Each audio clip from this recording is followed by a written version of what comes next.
Hello, welcome back to my channel, Lorinda and Raw and Water, Lorinda and Rainwater. That's who I am. And yeah, welcome back again, and welcome if you're here for the first time. So I was over at the old church, and if you're brand new to me, you'll be seeing that. But I went over to my old church and was looking for my Make Love Not War shirt. And anyways, yeah, it was in the hamper. But I saw these earrings on a table where I keep them, and so I was like, oh yeah, let me grab those. And so I pick up the two, and then my eyes glance at,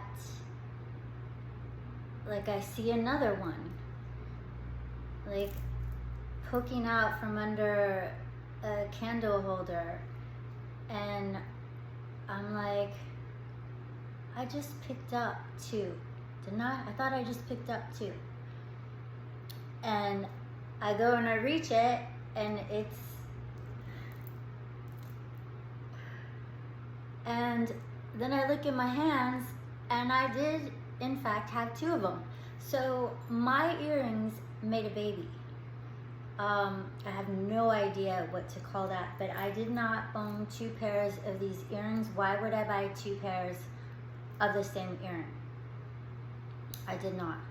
So my earrings made a baby, and yeah, so I am back actually with the rest of my series. The first one being the intro, second one being Big in Japan, and now I'm back with the rest. So let's get into it. I hope you followed that. Where we left off, yeah, the book. Okay, so I'm reading Steppenwolf, and I'm having these downloads and remembering Guam. And I pick up the book, and the part that I read is he's going through one of his war diatribes, and he's talking about how they don't have any shame or guilt. Like, those two states of consciousness. And I was like, whoa, that is exactly the men that I was speaking of, and that's exactly what they had. And so that really hit me, because I realized at that moment that the ones that I attracted and the ones that I was there for were light workers. And so my kind, and so indigos, or more like indigo scouts, like myself. And so yeah, that hit me really, really hard, because I downloaded their plight and just really was like, whoa, knowing in that moment that they were of families where it was military, and so going into the military, like, there was no choice, like, it was expected of them. And then it also gave me another download, which from the book, I never even thought of it that way. Because of my experience, I thought that they all at some point, you know, that's going to come up for them. And, you know, that is probably true. We all have those lucid moments. However, it's not like the men that I worked with and that I met and that I helped and was there, you know, on like spiritual assignment. So, but yeah, then I had that download like, oh yeah, I guess most of them don't have shame or guilt, or else why would we still have war? Well, this is going to tie into the reading, but why would men continue to send their sons and daughters to war? So now we're going to get to, I received this, and it's from the same hexagram that I read in the other one, corruption, work on what has been spoiled, decay, and I read to you line 6. The next morning in meditation, I received line 1. And so I knew, oh, this is the continuation. This is where the spirits want me to pick up, you know, where I left off. So, setting right what has been spoiled by the Father. So this is what to do.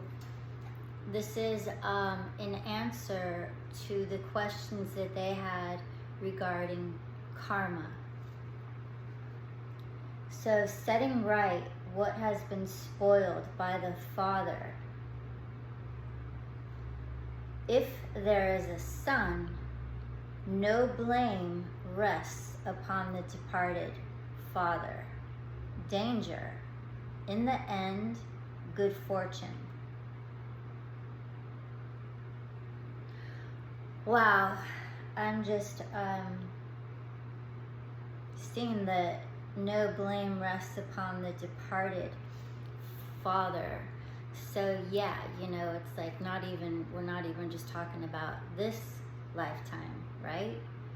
So, because he's departed, so we're even talking about like going into future lives. So rigid adherence to tradition has resulted in decay, but the decay has not yet penetrated deeply and so can still be easily remedied. So I think that is speaking about the ones that have shame and guilt still have feelings. It is as if a son were compensating for the decay his father allowed to creep in. Then no blame attaches to the father. However, one must not overlook the danger or take the matter too lightly. Only if one is conscious of the danger connected with every reform will everything go well in the end.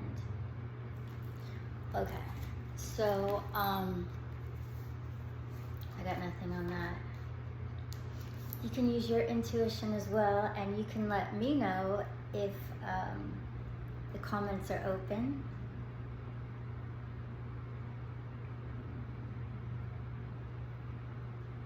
Same line, I'm just reading from another I Ching.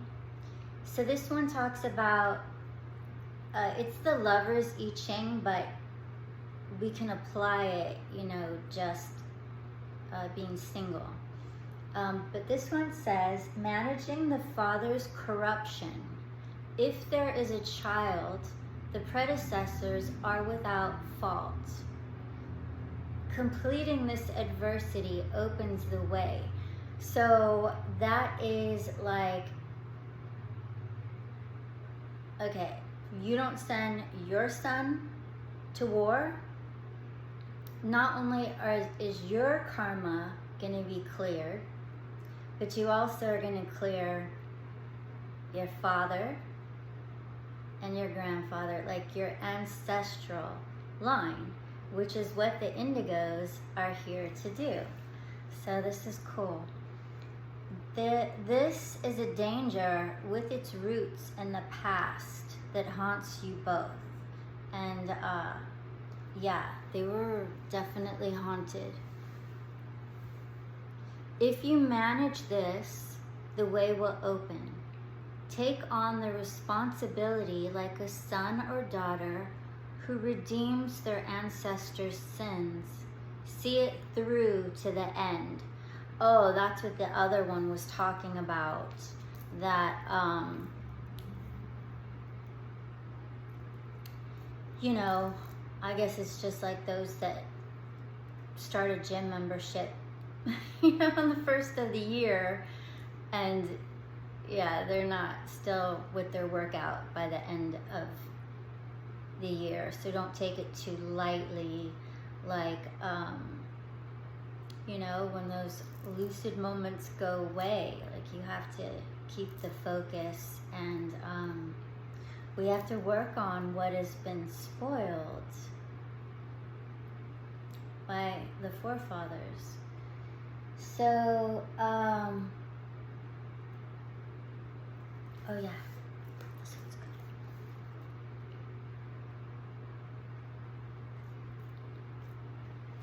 good. Okay, and I will raise up the decayed places thereof.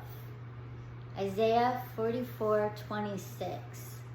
Nothing is forever. Everything changes. The past is dead. The future is not yet alive. Nothing matters but this moment. Change this moment and you change your destiny. Do not waste time grieving over the mistakes of the past. The future is your present thinking made manifest. You will reap a rich harvest as you sow God-like thoughts in the garden of your mind now. Yeah, I think this one talks more about the, oh, I'm gonna pause this.